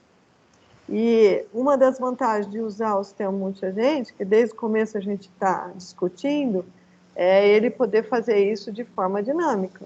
E Sim. seria muito importante que a temporalidade, né, e a frequência fossem consideradas nesses aspectos de cenário diferente. Então, nesse caso, é mais ainda importante usar o sistema multiagente, para ele poder ficar monitorando a criação do robô, a data, a época, a frequência, se aumentou, se manteve. Dá para a gente fazer esse tipo de análise, sim, ficaria bem legal, uma contribuição muito interessante. Inclusive, era uma ideia minha fazer a captura dos dados e depois, com os robôs já classificados, robô ou não robô, ver a frequência de tweets, fazer meio que uma análise. O trabalho do Fernquist, ele faz exatamente isso. Tanto que o foco dele não é criar um classificador, é fazer a análise das eleições. E era uma das coisas que eu gostaria de fazer. Sim, ele foi mais a fundo, ele foi no estudo do perfil, como é que ele se comporta, como é que eu posso... Porque detectar, às vezes, não resolve o problema. Né? Eu detectei, ele é um robô, mas e o prejuízo que ele causou? E todo o transtorno? Isso tem que ser dimensionado de alguma forma, né? Então, esse tipo de análise do Fernquist é muito importante. Se a gente conseguir chegar lá, que eu espero que consiga, né, Jeff? Eu também Desafios espero. à parte, aí seria uma contribuição muito interessante. Legal. Legal, então, ô Jefferson, você está com queijo, você está com a faca e o queijo na mão. É só cortar. Obrigado. Bom, tá. Com relação à figura 11, de novo, tá? E eu acho que vale a pena também, né? Eu entendo que a seleção manual, você está querendo fazer uma mineração de dados, é como se fosse uma mineração de dados aqui. Mas tem toda uma literatura para seleção de feature, como você mesmo mostrou. E eu acho que vale a pena, né, tentar automatizar isso de alguma forma, Jefferson. Então, assim, evitar o máximo possível o viés pessoal quando você for fazer esse tipo de análise. Eu entendo que em alguns momentos o especialista de domínio é fundamental, tá? Mas se você tiver muitas features, né? Se você tiver features que às vezes não são interpretáveis, né? Então, eu acho que nesse cenário, eu acho que vale a pena, talvez, tentar usar algoritmos mais da área de seleção de features, tá? Tem muita coisa, é bem vasta a literatura, mas você pode selecionar, testar um ou outro, né? E avaliar o desempenho desses caras. Tá?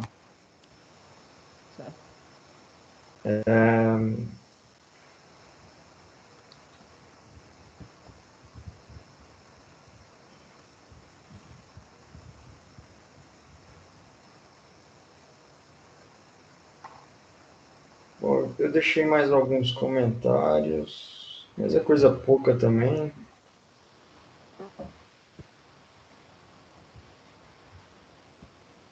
Bom, a princípio, era isso que eu tinha para falar. Mais uma vez, obrigado pelo convite. Fiquei feliz em ler a qualificação do Jefferson.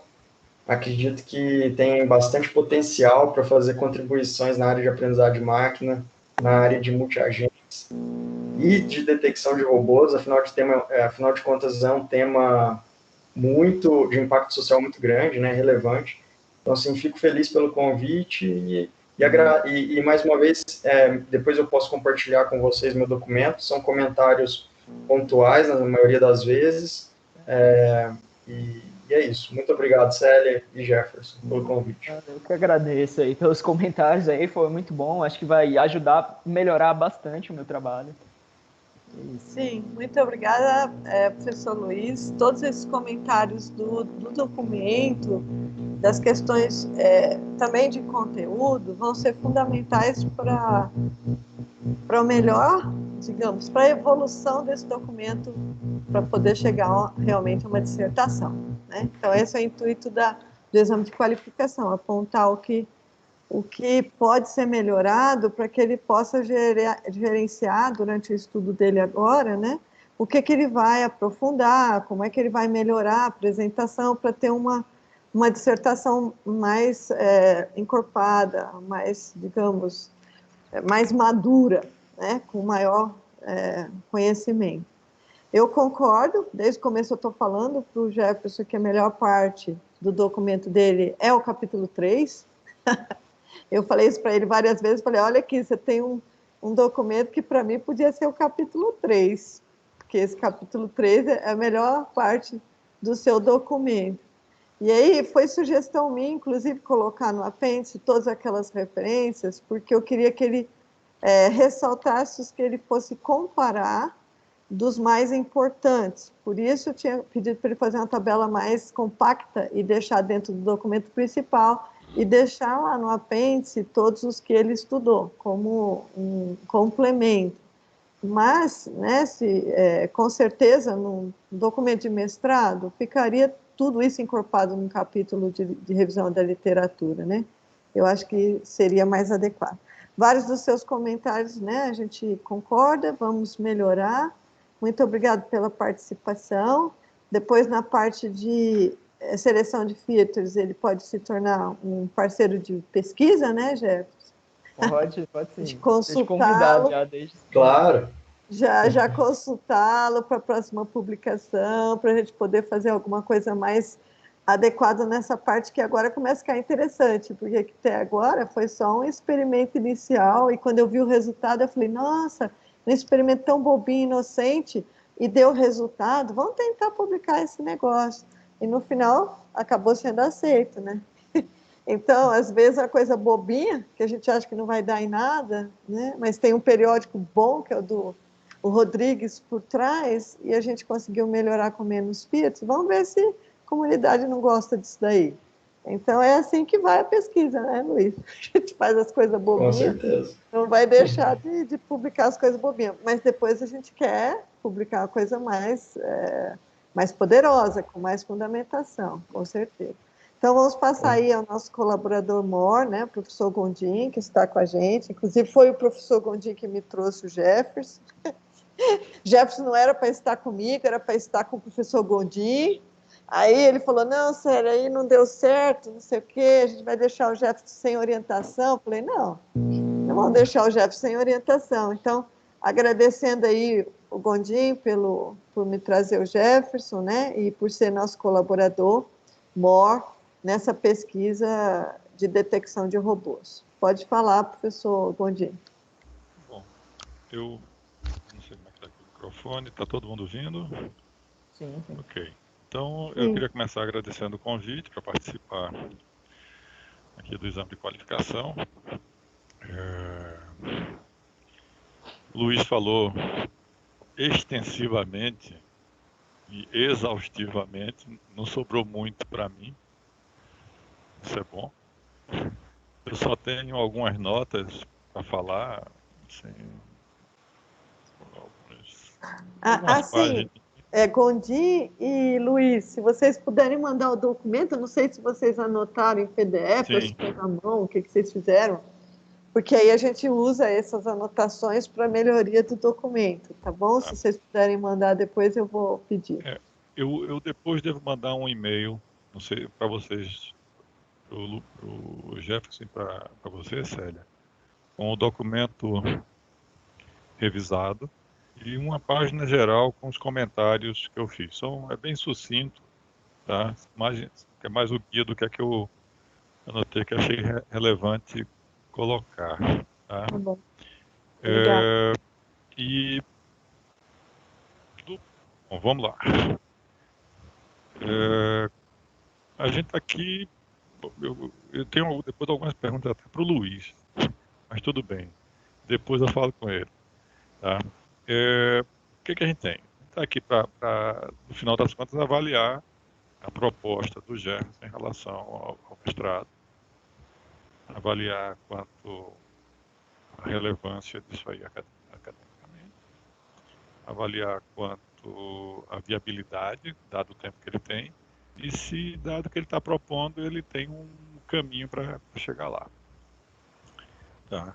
Então, é um problema atual e relevante, e está usando um ferramental que é o que a gente tem visto como sendo aplicado, não só nesse problema específico de detecção de bots, mas, em geral, em várias outras áreas ligadas à detecção, classificação, essas coisas aí. Tá?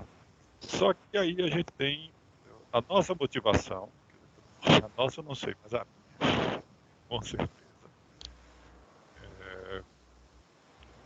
Como é que essa coisa chega de quadro e interpretar robô? Tá certo? Essa é a minha motivação, meu interesse nesse trabalho. Só que a gente acabou esbarrando no seguinte, por usar um ferramental de IA, de machine learning e tudo mais, algumas contribuições, parece que a gente está tendo que mexer mais e entrar em alguns aspectos muito mais do ferramental de detecção do que em si na questão do robô. Tá? Isso não é nada impeditivo, mas isso tem suas consequências. Tá? Eu estou falando isso, inclusive, porque é um dos comentários, eu vou utilizar um dos comentários lá dos revisores que vai nessa linha. E o Luiz, de certa forma, apontou também nessa linha. Tá? Ô, Gondim, sua voz está um pouco truncada. Deixa eu tirar, então. Será que é só para mim? Vocês estão ouvindo bem? Tá travando um pouquinho. Não, aqui também está falhando, Sérgio. Deixa eu ver se os meninos ligaram alguma coisa que come banco. Eu já tirei meu vídeo, já tirei tudo aqui, nada melhorou. Deixa eu ver.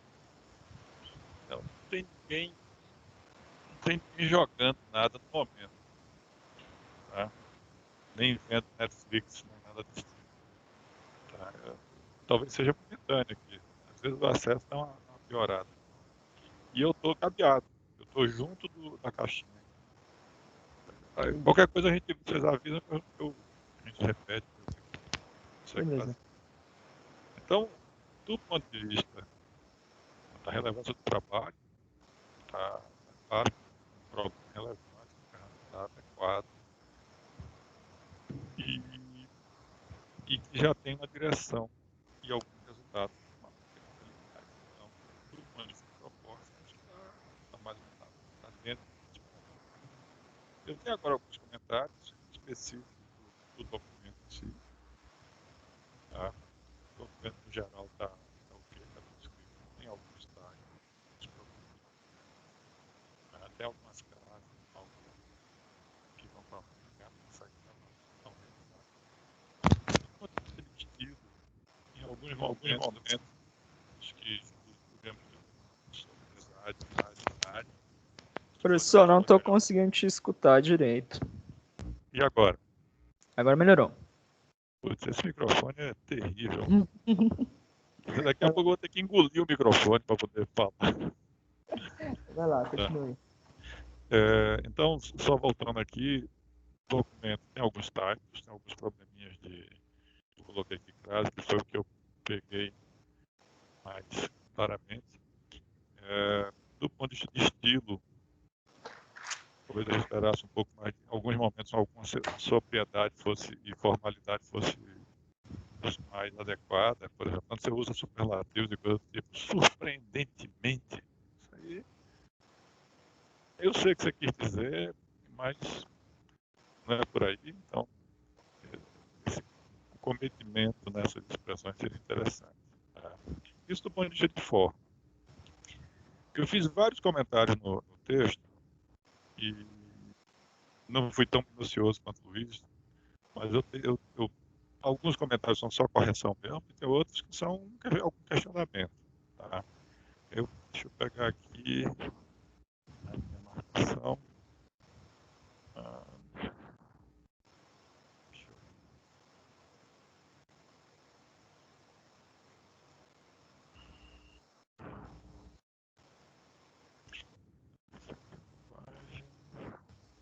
Deixa eu ver aqui o outro.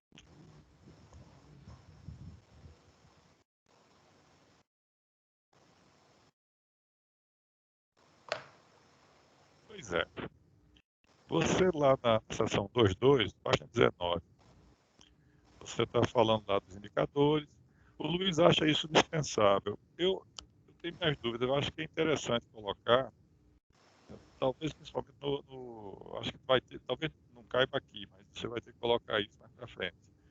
E eu senti falta, Jefferson, você está definindo aqui aquelas métricas, né? Então, nessa parte específica, começa com taxa de falso positivo, etc. Aí você fala da curva ROC. Portanto, a área sobre a curva ROC, area under the curve, A to C, é uma métrica utilizada para representar a curva. Ponto.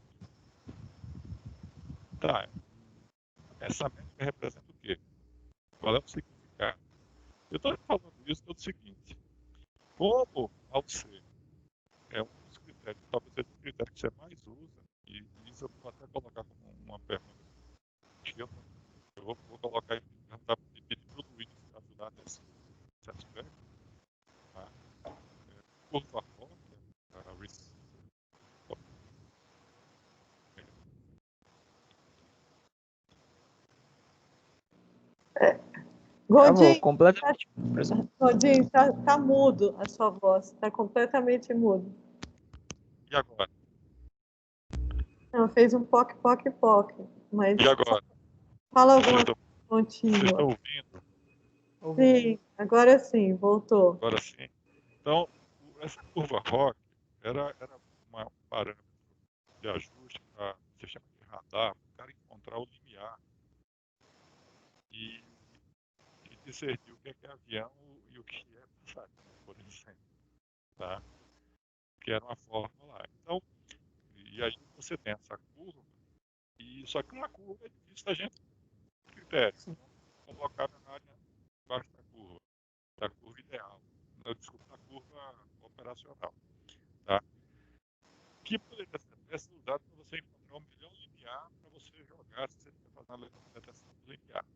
Mas a área em si tem aquele negócio. Você tem um instrumento discriminador que falso positivo é igual ao true positive, falso e verdadeiro são igual, você vai ter a incorreta são, e isso aí na área do meio. Então, a curva ao C, o interessante é estar acima de 50%. A explicação que eu vou por aí é que é uma medida da probabilidade de você discernir entre as duas classes que você quer distinguir. Confere aí, Luiz. Não ouvi. Luiz? Oi? Tá ruim de ouvir. Luiz? Vai. Nossa, Gondim, você só tem esse microfone aí na sua casa? Gondim, O negócio... tenta cancelar seu vídeo. Oi? Tira seu vídeo, vê se melhora. Eu acho que a culpa é do Teams. Mas é coisa do Teams, aqui em casa, nem no do Luiz, o Teams está atacando, não, Gondim. O Bill Gates descobriu que era o Bill Gates está contra o Gondim. Tá, mas assim, você acaba descobrindo o que eu estou querendo dizer é o seguinte, você escolheu a C como um dos parâmetros da sua critério de comparação. Mas do jeito que está colocado, falta interpretação e uma justificativa. Ok. Tá? E aí eu pergunto do Luiz, eu peço para o Luiz que ajuda ele, para confirmar se a minha interpretação da UC está correta ou não. Se é isso mesmo. Essa probabilidade de discernimento entre as duas partes. Isso, é exatamente isso, Gondim. Então é como se fosse a probabilidade de você acertar, é como se fosse a vantagem da indistinguibilidade, né? O indistinguível seria o meio, quando Isso. você está desviando desse meio. Isso, é. O ideal é que a gente tivesse uma curva que saísse do 0, 0 do eixo, né? 0, 0, atingisse o 0, 1 e depois fosse para o 1. Esse é o ideal, né? Então, a gente está falando aqui, seria interessante colocar esse parâmetro e justificar por que está sendo ele o parâmetro principal. Tá? Porque é como se fosse quase uma questão não é a sensibilidade, mas o quanto você discerne uma da outra. Tá? Tem caras que vão privilegiar o F-score, que é um balanceamento entre o que você precisão e sensibilidade. Se você acerta dentro do que estava certo, se você acerta dentro do que você devia dizer que está certo. Tá? Então, eu senti falta um pouquinho disso aí, até porque vai ser uma medida que você vai usar com frequência mais para frente. Ok. Próximo.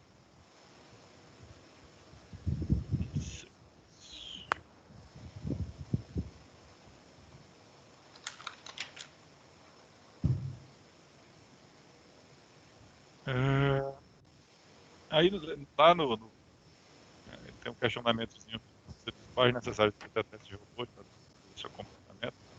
Na verdade, não só isso, né? Você pode, a necessidade é muito maior, mas também, sei lá.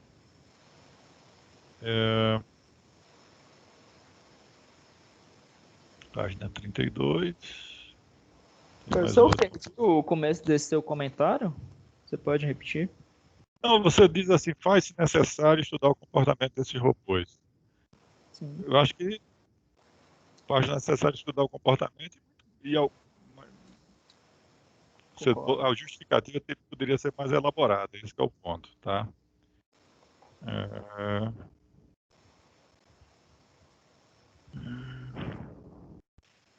Tá? Novamente na 32, na página 32, tem um comentáriozinho que é você só usou a UC como critério de comparação. Então, justificar, aquela justificativa que estava antes, e talvez colocar aqui alguma coisa a mais. Tá? Lá na proposta em si, nas propostas, o Luiz ele fez aí um comentário, eu não sei se foi porque ele teve aqui no Twitter, que acabei não pegando exatamente. Então, o questionamento, se eu não me engano, foi quanto a usar. Você treinou, você tem um dataset, treinou. Não tô conseguindo escutar. Você tem lá um dataset, treinou, pegou um pedacinho que é o seu conjunto de teste, fez o ajuste, acabou de treinar e depois tem uma validação que, pelo que eu entendo, é para ser feita com o que sobrou desse dataset. É isso aí. Está travando. Professor, está travando tudo. Travando tudo, não escutei nada. Tá chegando mensagem do que diz. Você não tem outro fone aí, não? Deixa eu ter. O outro, rapaz, eu tenho até medo de usar. Deixa eu ver aqui. Me dá 2 minutinhos aí. Beleza. Deixa eu fazer uma coisa aqui, mais drástica. Tranquilo. Tudo bem, Gondim. Enquanto o Gondim vai ajeitar o microfone, Luizinho, deixa eu conversar com você sobre como é que vai funcionar o operacional da banca. Depois a gente vai deliberar e eu vou mandar para vocês o processo do SEI para vocês poderem assinar, tá? Porque, assim, como não está sendo presencial, a gente tem que assinar no SEI, ok? Ótimo. Combinado, Célia. E eu vou mandar também a carta de agradecimento para você usar na sua progressão funcional, ok? Lá tem o agradecimento e o que você exatamente fez. E aí também vai assinado pela coordenação, mas é um documento do SEI. Ok.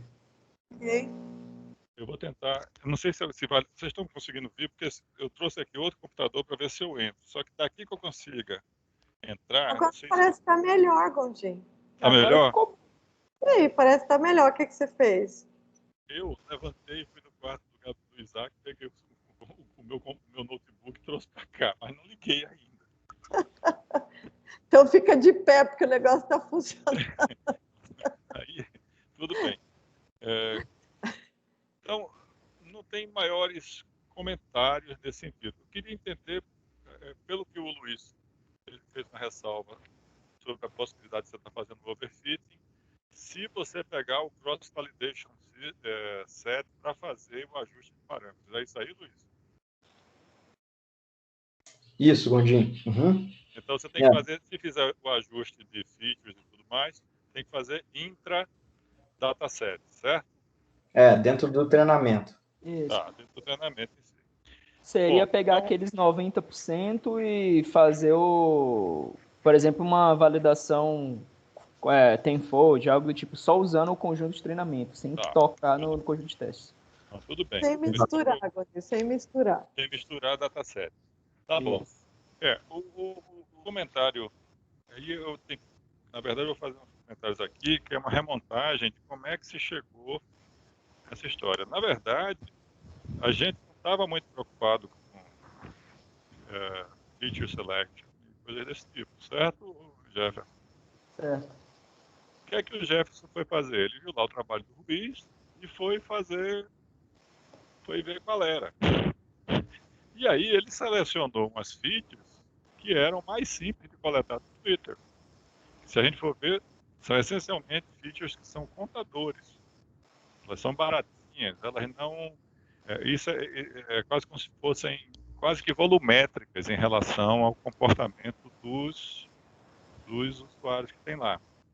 E o surpreendente é que tem um cara que usa 1.500 features, trabalha aí, é o do Fernando, conheço qual é o deles aí. 1.500 features, vamos ser bem sinceros, o cara não sabe nada do problema. Desculpem aqui a sinceridade. Ele deve saber alguma coisa, mas com 1.500 features, não tem como saber o que é relevante ou não. Pegou tudo que tinha e jogou. E aí, os métodos aí, os algoritmos, vão triturar e gerar algum conhecimento. Aí tem um outro trabalho que pega 14 ou 15 e dá um resultado legal. E é esse aí do Ruiz. 14, Cundinho, 14. E aí o Jefferson pegou 5 e deu certo. E 5 que são bem simples e fáceis de pegar. Tá? Esse é que é o ponto. Tá? Só para colocar, então, Feature Selection aparece aqui meio episodicamente. Eu sei que a série não gosta desse termo, mas tudo bem. Tá? Mas tudo bem, virou uma issue que tem que ser tratada no contexto da pesquisa que está sendo feita. Tá? Então, eu acho interessante que a gente veja sobre essa outra. A outra questão que eu acho que eu vou colocar por causa dos questionamentos do Luiz é o seguinte: o Luiz tem que contar a história de em que contexto que a gente quer usar isso aí. E o que o Luiz colocou claramente foi nesse sentido. Quer dizer, você quer pegar robô em quase real time, ou near real time, ou tempo que eu fico feliz. Tá? Ora, vamos lá. O que é que você pode pegar do robô? Do jeito que a gente pensou, a gente quer fazer essa detecção, quer fazer online, a gente quer fazer isso não em batch, todos os trabalhos, isso aqui já é uma diferenciação. O que é que você quer fazer? Os trabalhos que você fez. Pega um conjunto de dados, tritura e diz tem robô aqui, tem robô ali, tem robô ali. É isso que o pessoal está fazendo. Tá? Você pode pensar que isso foi feito com dataset de um dia, aí você teria uma janela de um dia e dizer, olha, o robô de hoje foram eles. Mas a gente está no contexto de querer pegar o quê? Chega lá no Twitter, pega um rose pipe, coloca as palavras, as hashtags que são de interesse, e em cima dessas hashtags é que se vai detectar se tem robô ou não. Tá? Então vamos lá. E o que a gente estima é que como é que seria a saída disso? Seria nem tanto identificar, olha, esse cara é um robô, aquele cara é um robô, mas do fluxo referente a esse teste, a gente tem quantos por cento. É isso que a gente deve conseguir. Ou seja, um indicativo do quão fidedigno traz frente ao certo. Quando a gente pensou em eleição, mas pensou-se também o seguinte: se tiver eleição, se ficar complicado, pega os trending topics, pega os 10 primeiros, pega o top 10 e em cima do top 10 a gente quer que roubou. Por quê? Porque o nosso objetivo é muito mais pegar esse serviço que tem que é realmente robô. Então é nesse sentido que se gasta o trabalho. E aí, talvez falte essa contextualização. Acontece a historinha.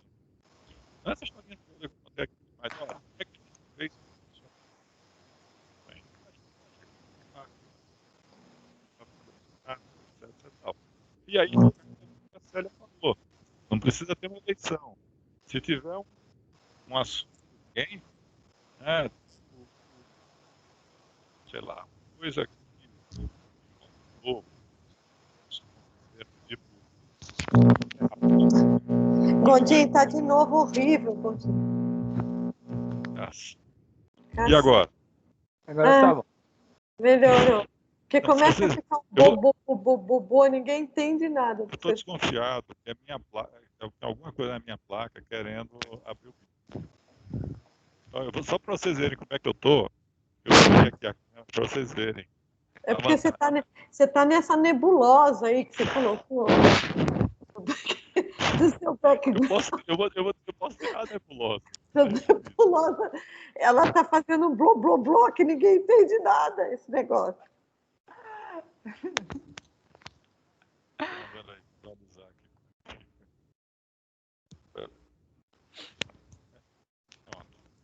Clicar e ativar o vídeo. Vocês agora vão ver a minha galáxia. Tá? Então, vamos ver se isso melhora. Beleza, continue. Quando você ficar quieto, tá ótimo. O problema é quando você fala. Tá. Então, Tá. esse contexto aí seria interessante. E aí a gente poderia ver se aplica, inclusive, pegar um hashtag que seja mais comum ou não. Ok. Isso, inclusive, eu até acabei, foi inevitável para mim pegar alguns comentários lá dos revisores, lembrando que um dos revisores praticamente não revisou nada. Teve um que ficou claro que ele levou pelo lado IA, foi guiado por IA, focado em ferramenta, e ficou preocupado com feature selection, inclusive perguntando se era o conjunto mínimo. Beleza, isso aí eu acho que é fundamental. Exato. Mas nosso foco, e eu tenho até o seguinte, a gente pode escolher um conjunto mínimo, depende de como a gente vai fazer isso. Eu até coloco em um dos meus comentários lá no texto, se do jeito que você está fazendo é uma seleção de conjunto mínimo ou seleção de feature no aspecto geral da seleção de feature, ou é voltada ao problema específico que a gente tem. Ok. Tá certo? E aí tem que tomar um cuidado para que a gente possa fazer certos claims, se for o caso. Sim, Tá? sim. Inclusive, Então, uma das pontos interessantes da abordagem com agentes é esse. Assim, a gente pode ter agentes especializados em detectar robôs, classificar robôs que estão tweetando sobre esporte, robôs que estão tweetando sobre Fórmula 1, robôs que estão tweetando sobre qualquer coisa. Pois é. Sabe qual foi o meu comentário no experimento 3? Diga.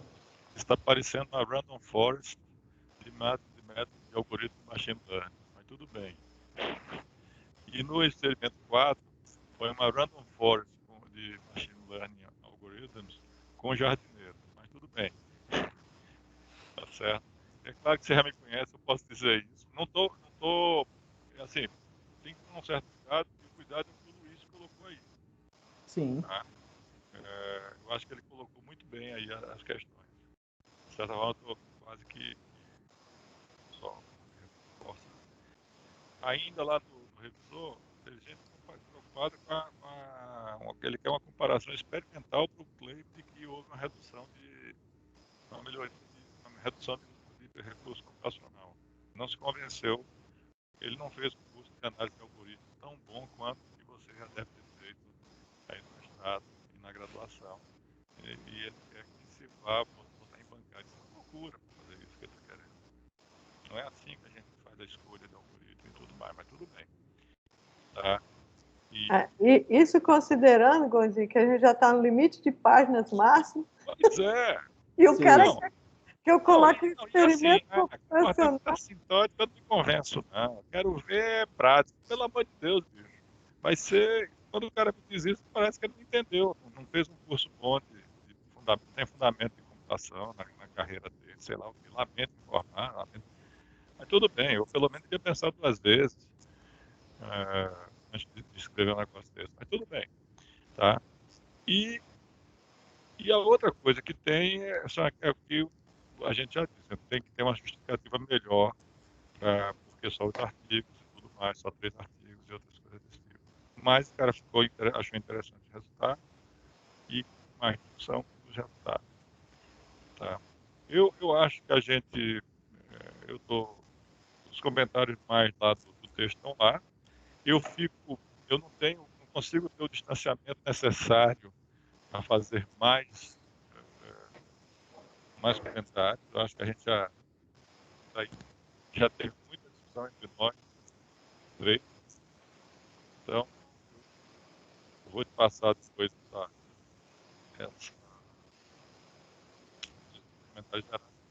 Um último aqui que o Luiz vai até achar engraçado que eu faço, mas tudo bem. quando você for fazer essa implementação aí dos agentes, tem a modularidade, né? A extensibilidade sequencial, tá? E a modularidade executiva registrada.